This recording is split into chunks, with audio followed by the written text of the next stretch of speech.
Assalamualaikum warahmatullahi wabarakatuh dan salam sejahtera saya ucapkan kepada semua yang sedang menonton Telah at UPNM, iaitu sebuah program borak santai mengenai buku pilihan panel jemputan yang kami bawakan secara rakaman dari Perpustakaan Jeneral Tun Ibrahim, Universiti Pertahanan Nasional Malaysia. Untuk episod pada kali ini, kami membawakan seorang panel jemputan yang tidak asing lagi dalam komuniti Perpustakaan Jeneral Tun Ibrahim atau PJTI, yang kita boleh katakan ahli keluarga PJTI sendiri, iaitu bersama dengan saya, Puan Hazifah binti Abu Hashim, penolong pegawai takbir di PJTI. Apa khabar Puan? Alhamdulillah, sihat Cik Ana. Alhamdulillah, sihat juga. Saya juga ingin ucapkan terima kasih di atas kesudian Puan Hazifah kerana sudi untuk bersama-sama dengan kami pada hari ini untuk melaksanakan program Telah at UPNM pada hari ini. Saya juga ucapkan terima kasih kepada pihak Perpustakaan Jeneral Tun Ibrahim kerana mengundang saya untuk berkongsi sedikit mengenai buku yang saya minat. Jadi seperti biasa kita akan mulakan sedikit perbualan santai mengenai minat bahan bacaan panel jemputan untuk hari ini. Jadi bagi membuka sesi pada hari ini, izinkan saya untuk bermula dengan soalan pertama. Apakah genre ataupun jenis bahan bacaan yang biasanya menjadi pilihan Puan Hazifah sendiri? Bismillahirrahmanirrahim. Alhamdulillahirrabbilalamin. Wassalatu wassalamu ala ashrafil anbiya'i wal mursalin wa ala alihi washabihi ajma'in. Assalamualaikum warahmatullahi wabarakatuh. Jika ditanya mengenai genre ataupun jenis buku yang menjadi minat saya, sudah tentunya saya akan memilih yang berkisar biografi ataupun memoir.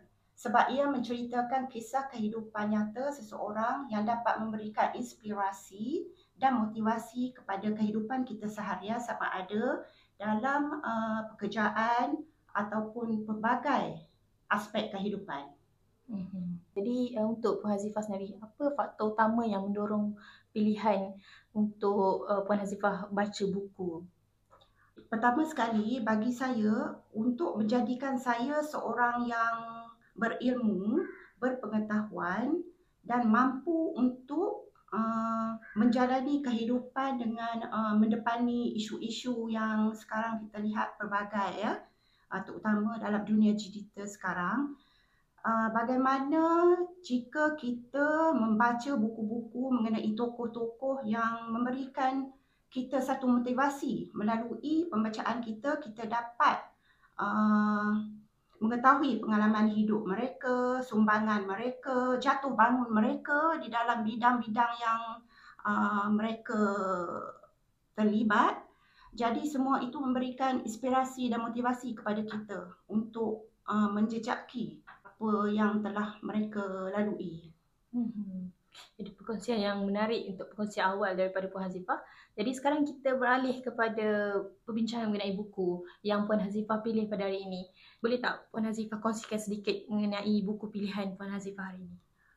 Saya memilih buku karya Profesor Emeritus Datuk Dr. Wan Hashim bin Wantih, Profesor Emeritus dan juga pensyarah Fakulti Pengajian dan Pengurusan Pertahanan UPNM yang bertajuk P. Ramlee, Lagu Cinta dan Filem, kerana saya melihat daripada jalan cerita itu sendiri, bab 1 hingga bab 11, ia menceritakan kronologi kehidupan Allahyarham Tan Sri P. Ramlee, seniman agung yang bukan hanya terkenal di negara kita tapi seantero dunia, ya.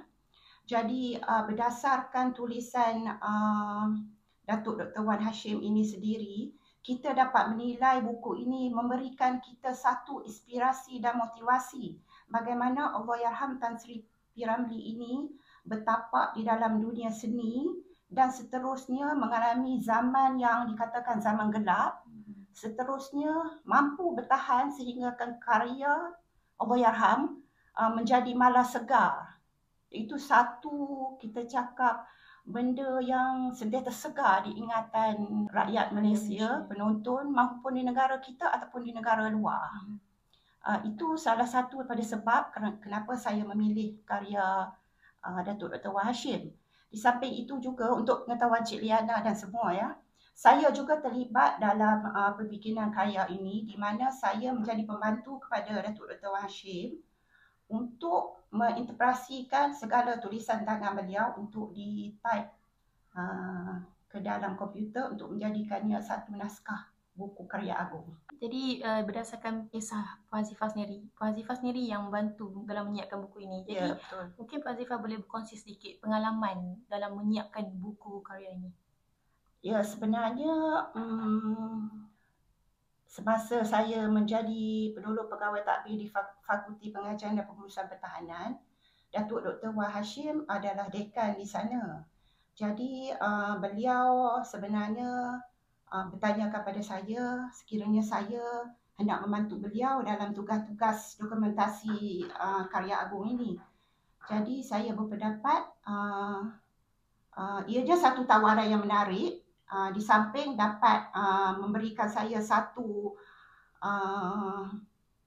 bahan untuk menjadi bahan pembacaan. Jadi ia juga membentuk sahsiah saya ya, supaya membuat suatu kerja dengan disiplin, dengan membuat beberapa dokumentasi yang berdasarkan tulisan tangan beliau ya. Bukan senang sebenarnya, tulisan tangan yang diberi kepada saya begitu sukar untuk saya terjemahkan. Jadi saya mengambil masa sebulan untuk menyiapkan satu bab. Sehinggalah terhasilnya 11 bab. Hebat sungguh perkongsian yang diberikan oleh Puan Hazifah. Macam mana Puan Hazifah boleh cari masa untuk siapkan buku karya ni di samping kerja hakiki Puan Hazifah? Seperti yang saya jelaskan tadi Cik Liana, ianya membantu saya dalam pengurusan masa. Kita akan cuba sebaik mungkin mencari masa yang terluang. Selalunya saya akan mencari masa pada hari Minggu, Sabtu atau Ahad, ataupun selepas tengah malam. Itulah masa lapang yang saya ada. Masa yang adalah waktu malam ya. Baik, jadi menurut Puan Hazifah, buku mengenai P.Ramlee ni rata-rata banyak sebenarnya yang berkaitan dengan kisah P.Ramlee dekat luar yang terjual. Jadi pada pandangan Puan Hazifah sendiri, apa yang membezakan buku P.Ramlee, lagu cinta dan filem ini berbanding karya lain yang ada dekat luar sana? Ya, jika dilihat dari segi perbandingan, tidak dinafikan ya, di luar sana terdapat banyak naskah yang berkaitan P.Ramlee. Tetapi daripada sudut pemerhatian saya sendiri, karya Datuk Dr. Wan Hashim ini, beliau menterjemahkan dengan cara yang bersifat akademik. Kerana beliau adalah tokoh akademik. Beliau menggunakan kepakaran beliau dalam bidang antropologi, sosiologi untuk memberi satu interpretasi dari pelbagai sudut, sosial, ekonomi, juga sikap dan juga nilai P.Ramlee itu sendiri pada zaman tersebut, di mana kita tahu zaman tersebut zaman penjajahan Jepun sehingga ke abad 20 dan juga kehidupan sosial pada masa itu di sekitar Pulau Pinang. Dan kita dapat melihat satu nilai sosial yang pada masa itu amat mementingkan nilai-nilai kekeluargaan, bagaimana Allahyarham Tan Sri P.Ramlee bergaul dengan keluarga, dengan rakan-rakan. Itu sebenarnya salah satu perbezaan dengan naskah-naskah yang lain, di mana kita melihat Datuk Dr. Wan Hashim mengangkat martabat Allahyarham Tan Sri P.Ramlee itu sendiri daripada lagu-lagu yang dicipta, cinta P.Ramlee itu sendiri kepada wanita, kepada keluarga, ibu bapa, dan juga filem-filemnya yang pelbagai ya. Filem-filem yang berunsurkan humor, komedi, air mata, gembira. Itu adalah latar belakang Allahyarham Tan Sri P.Ramlee sebenarnya. Beliau sendiri Allahyarham juga seorang yang memang kreatif. Ya. Baik, jadi dalam antara 11 bab yang Puan Hazifah kongsikan tadi, ada tak satu bab yang tertentu yang beri kesan yang mendalam untuk Puan Hazifah? Sebagai pembaca, saya amat mendalami bab 7, di mana kejayaan filem komedi pada masa itu diceritakan dengan penuh detail di bab 7, bagaimana Allahyarham Tan Sri P.Ramlee berjuang pada tahun 1957, filem komedi pertama Bujang Lapuk, sehingga ke hari ini filem komedi ini masih segar ya. Cik Lena tentu masih menghati ya. Filem ini menjadi satu tanda kejayaan yang paling besar kepada Allahyarham Tan Sri P. Ramlee, di mana di sini kita melihat sindiran-sindiran sinis, juga beberapa pengajaran yang kalau kita fikir logiknya, segala sindiran pengajaran itu boleh dijadikan panduan kepada kita pada hari ini. Jadinya penghasilan filem-filem komedi Allahyarham Tan Sri P. Ramlee ini bak kata pepatah, tak lapuk di hujan, tak lekang di panas. Seperti kata-kata yang pernah dipopularkan, orang kata daripada hantu, takkan Melayu hilang di dunia. Tapi bagi saya takkan hilang P. Ramlee di kaca TV Malaysia. Kerana karya P. Ramlee itu sendiri boleh dinikmati oleh pelbagai golongan. Kecil, tua, muda, semua boleh menikmati karya beliau. Bagi pendapat Puan Hazifah sendiri, buku P. Ramlee, Lagu Cinta dan Filem ini mempunyai gaya penulisan akademik. Jadi menurut Puan Hazifah, adakah buku ini sebenarnya sesuai dibaca oleh golongan umum ataupun ada menyasarkan untuk beberapa golongan? Karya ini sebenarnya sesuai dibaca kepada semua golongan, tetapi bagi mereka yang terlibat dalam dunia seni seperti pengkaji seni, budayawan, karyawan, buku ini boleh dijadikan panduan bagaimana corak penulisannya, bagaimana dialognya itu menceritakan tentang latar belakang, sosiologi pada masa itu ya. Juga kepada individu yang inginkan bahan pembacaan yang berbeza ya, seperti bukan fiksyen ataupun berbentuk fiksyen, ataupun kadang-kadang kita bosan bila terlalu banyak membaca karya yang berunsurkan fiksyen ya, yang banyak fakta-fakta, tetapi buku P. Ramlee, Lagu Cinta dan Filem ini lebih santai kerana ia mempunyai dialog-dialog, ada unsur-unsur mengenang kembali sejarah-sejarah lama ya, temu bual dengan rakan-rakan seperjuangan Allahyarham Tan Sri P. Ramlee. Jadi semua ini direkodkan melalui penggayaan akademik oleh Datuk Dr. Wan Hashim. Jadi boleh tak kalau Puan Hazifah kongsikan satu petikan ataupun kata-kata daripada buku ni yang Puan Hazifah masih ingat hingga kini? Satu petikan yang amat menyentuh hati, petikan daripada Allahyarham Tan Sri P. Ramlee itu sendiri, di mana Allahyarham pernah bercakap, dunia seni ini adalah hidup dan mati beliau. Beliau akan memperjuangkan bidang seni ini walau apa pun yang terjadi. Jadi kita dapat melihat di sini bagaimana kekuatan Allahyarham Tan Sri P. Ramlee itu sendiri ya, dalam memperjuangkan bidang seni, di mana patut menjadi contoh kepada muda-mudi yang menceburi bidang seni pada hari ini, juga kepada pelajar sebagai motivasi untuk terus menggali ilmu sebagai wadah pemikiran, dan juga kepada umum ya, tidak kira bangsa, agama ataupun warna kulit, boleh menjadikan naskah ini sebagai pembacaan santai. Jadi sekiranya anda belum berpeluang mendapatkan naskah ini, memang anda terlepas peluang keemasan ini. Baik, kini kita telah sampai di penghujung program. Jadi mungkin sedikit kata-kata daripada Puan Hazifah pada semua yang berada di luar sana yang belum berpeluang untuk membaca buku P. Ramlee, Lagu Cinta dan Filem ini. Boleh Puan kongsikan? Ya. Bagi mereka yang belum berkesempatan menyelami lembaran-lembaran biografi P. Ramlee, Lagu Cinta dan Filem, karya Profesor Emeritus Datuk Dr. Wan Hashim bin Wanti, anda sebenarnya sedang terlepas peluang untuk memahami secara mendalam salah satu figura seni terpenting ya, dalam sejarah Malaysia dan Nusantara.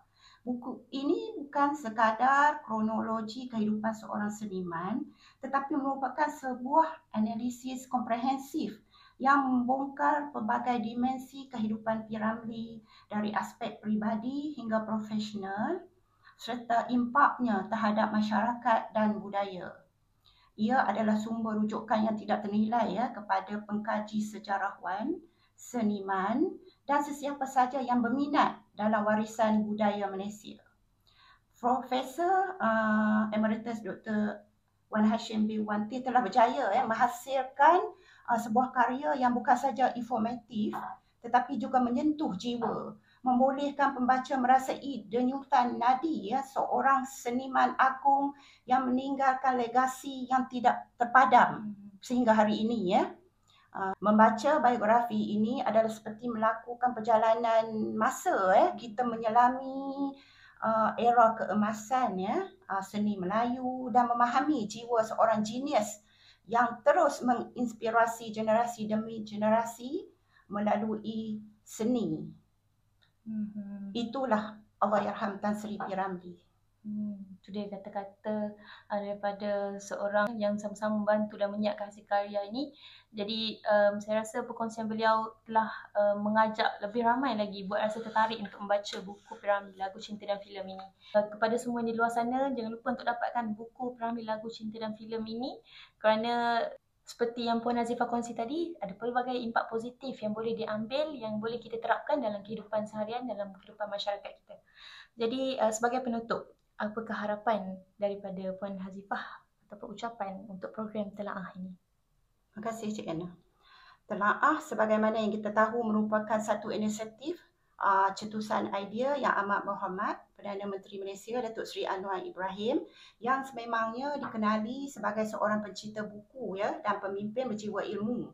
Telaah ini bukan sekadar platform untuk membudayakan amalan membaca. Ia juga untuk kita merenung dan mengupas secara mendalam, mengkaji bahan-bahan di dalam pembacaan itu dalam usaha memahami denyut nadi penulis karya ini sendiri dan hikmah yang dizahirkan dalam lembaran naskah. Tahniah juga diucapkan kepada pihak Perpustakaan Jeneral Tun Ibrahim kerana menyokong usaha membudayakan kembali amalan membaca di kalangan pelajar universiti dan juga staf sendiri melalui program telaah. Program telaah bertujuan meningkatkan pembudayaan ilmu, kemahiran membaca dan berkongsi ilmu secara berstruktur di kalangan staf dan pelajar serta menyokong aspirasi UPNM 30 bagi membina ekosistem kerja serta pembelajaran yang dinamik, inklusif dan berorientasikan pengetahuan. Usaha ini diharap berterusan dan memberikan kesan positif kepada semua. Secara keseluruhannya, program telaah ini adalah satu program yang membawakan impak positif dalam membentuk masyarakat universiti yang berpengetahuan dan berintelek. Terima kasih saya ucapkan kepada panel jemputan kita pada hari ini di atas perkongsian yang cukup menarik dan juga bermanfaat kepada semua yang sedang mendengar pada hari ini. Jadi diharapkan perbincangan dalam episod kali ini dapat memberi inspirasi dan juga membuka minda para penonton untuk terus menjadikan amalan membaca sebagai sebahagian daripada gaya hidup. Jadi jangan lupa untuk mengikuti kami telah at UPNM dalam episod yang seterusnya dengan lebih banyak perkongsian yang menarik dari panel jemputan yang seterusnya. Jadi sekian sahaja untuk kali ini. Berjumpa lagi dalam episod yang seterusnya. Assalamualaikum warahmatullahi wabarakatuh. Assalamualaikum.